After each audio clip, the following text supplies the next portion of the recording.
この動画は PCB55 の提供でお送りします。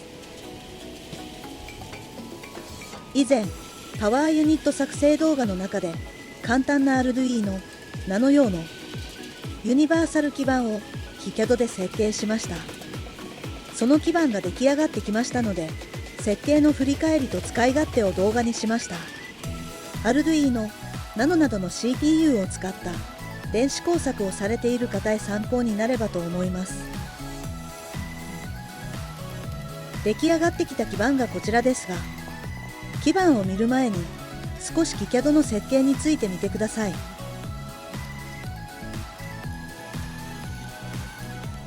まず、この基板が何かですが、Arduino Nano を使って電子工作をするとき、外部に簡単な回路を組むわけですが、その時に配線を楽にするのがこの基板です。回路図だけだとなんだかわからないので、アートワークで見てみましょう。これが基板に起こした時の図面です。まず、真ん中下に Arduino Nano をピンヘッダーを使って実装していきます。そして、その左右に出ているスルーホールが制御できるポートです。このポートから制御する LED やトランジスタなどに配線できるようにできています。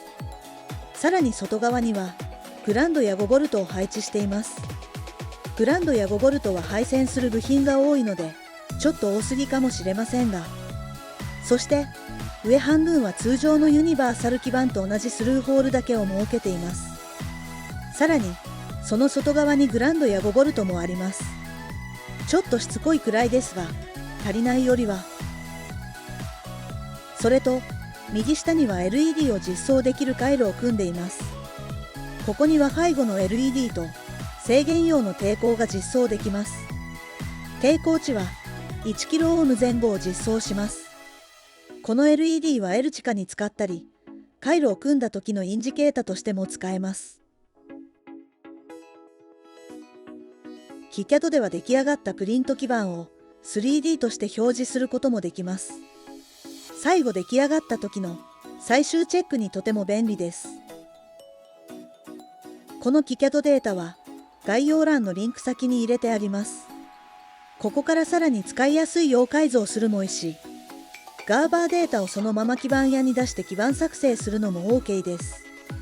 PCB55 では新規登録$1から基板作成ができます。よろしければ概要欄のリンクから見積もりお願いします。通常のユニバーサル基板を購入するよりも安価にできます。またサイトも担当者も日本語で対応です。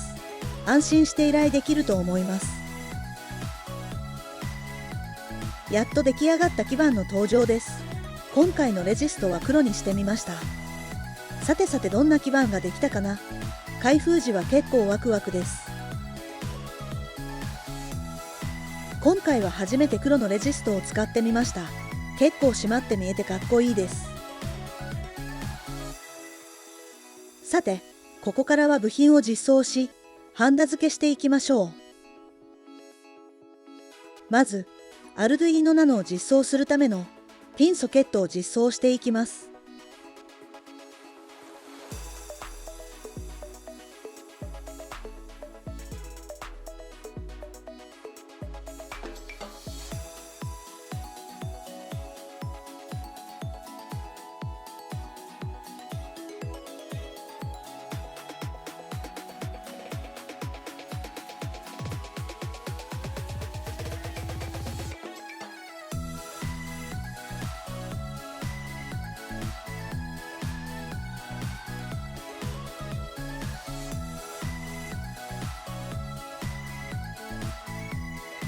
ピンソケットのハンダ付けできました。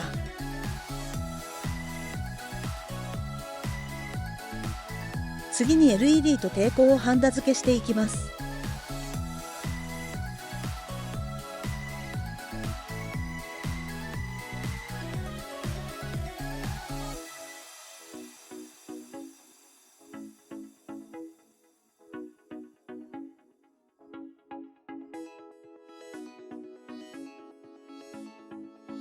これで一旦部品実装は完了です。これだけでも、Arduino 初心者定番の L 地下ができます。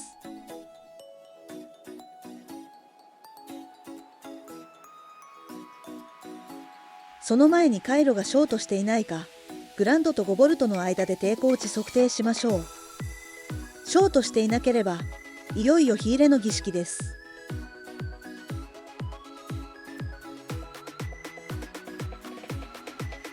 では、Arduino なのに USB 電源を入れてみますよ。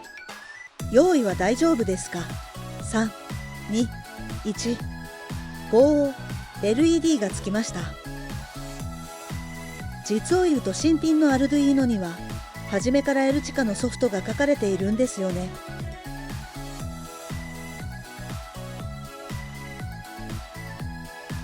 ソフトの説明前に、せっかくハンダゴテも温まっているので、ついでにスイッチもつければ、ソフト作成の幅も広がります。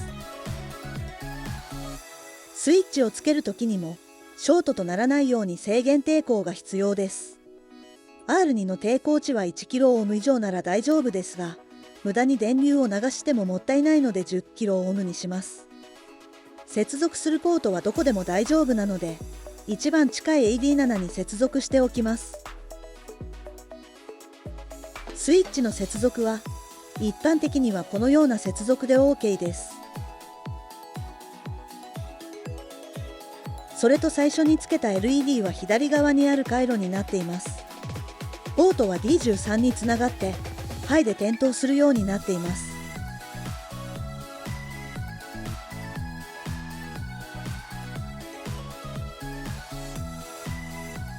部品の取り付けは以上です。ここからはソフトの書き込みをしてみましょう。書き込み方法が分かれば楽しみ倍増です。まず、Arduino IDE を立ち上げます。エルチカはサンプルソースがあるので開いてみます。ファイル、スケッチ例、01ベーシック、ブリンクがエルチカのサンプルソフトです。新しい IDE が開きましたね。英文のコメントが多いので難しそうですが、実際のプログラムは26行目から37行目の11行だけです。初めての方に少し説明してみます。まず、26行目の Void Setup の括弧内は最初の1回だけ実行される部分です。通常は初期設定などに使われます。27行目のスラスラの後は単なるコメント文です。28行目の Pin モードはポートの初期設定です。LED、ビルトインはポート D13 を指しています。なので、先ほど配線した LED のポートをアウトプット、いわゆる出力の設定にしてます。32行目から37行目のボイドループが常にぐるぐるとプログラムが走っているところです。その中身ですが、デジタルライトがポートの操作です。LED、ビルトインは先ほども出てきましたが、取り付けた LED のことです。その LED のポートを最初は、はいにしてますね。はいはポートを 5V にしてますので、LED は点灯します。そして、ディレイですが文字通り待ち時間です。1000は1000ミリセックで、1秒ですね。次の35行目は先ほどと同じポートの操作ですが、今度は、ローにしてます。ローはポートを 0V にします。したがって LED は消灯します。その後36行目も同様に、1秒の待ち時間です。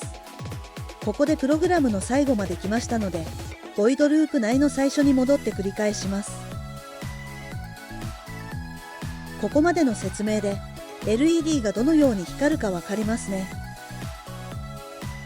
そうです。1秒光って、1秒消えるの繰り返しになります。これがエルチカの動作です。簡単ですよね。それではこのプログラムを Arduino に書き込んでみましょう。まず、Arduino Nano が接続されているポートと Nano を選びます。ここでダウンロードが失敗する場合ですが、2パターン考えられます。1つ目が互換機の場合です。プロセッサをオールドブートローダーにします。もう一つが、CH340 ドライバがインストールされていない場合です。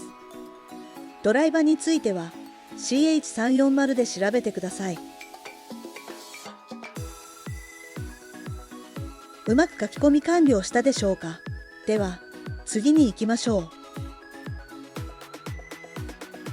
せっかくなので L 地下がこのプログラムで動いていることを実感してみましょう。先ほどのディレイの数値を500にしてみます。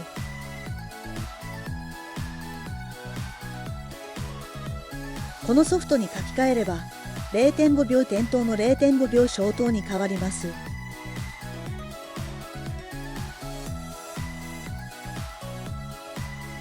書き込みです。点滅が速くなりましたか？実際に自分で作ったプログラム通りに動くと作っていて楽しいですよね。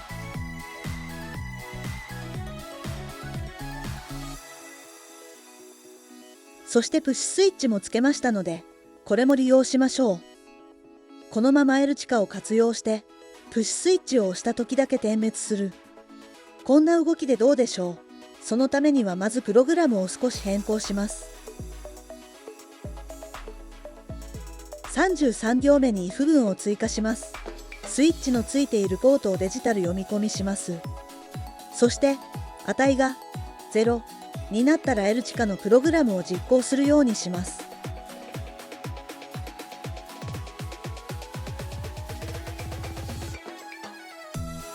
変更はこれだけです。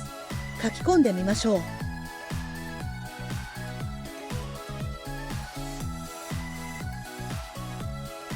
あれ、スイッチをしてもいないのに点滅してます。ちょっと予想と違う動きです。なぜだろう。Arduino のデータシートを確認していくと、A6 と A7 はデジタルポートとして使えないようです。こんな落とし穴もあるんですね。仕方がないのでアナログポートとして読み込みます。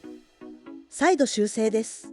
ポートは切り替えでいろいろ使えるのは良いのですが、一部、使える使えないがあるので、データシートはチェックしておく必要がありますね。